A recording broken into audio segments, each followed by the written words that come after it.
Alright, welcome to another Sekiro Shadows Die Twice walkthrough.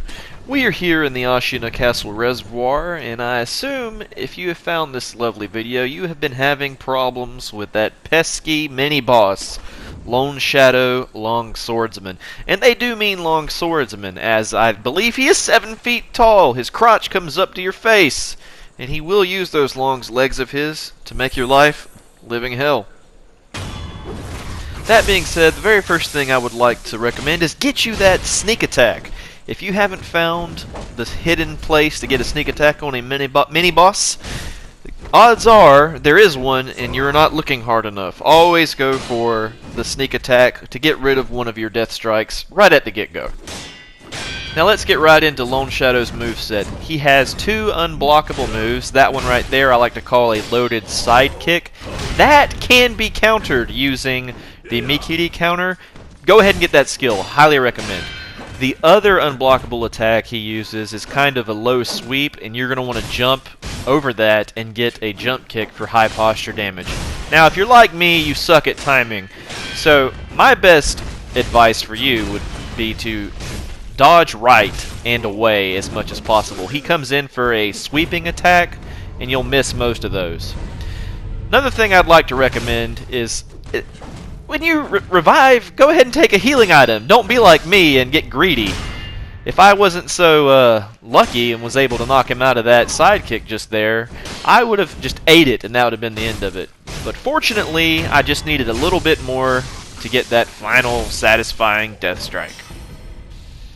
When you defeat Lone Shadow, because I know you will, I believe in you, you'll be rewarded with some scrap Magnetite, which is for tool upgrades, and some prayer beads, which is how you enhance your physical abilities, as I'm sure you know by now. I'll give you some more recommendations. I would highly recommend turning the music off. Go into your sound settings and turn your music off. You probably noticed through the entire fight you didn't hear any. Game designers specifically choose their tracks to make your heart race and distract you so you can't concentrate and make it harder to hear those really handy indications for the unblockable attacks. Some more advice is if you happen to miss the sneak attack like I just did, you can run away.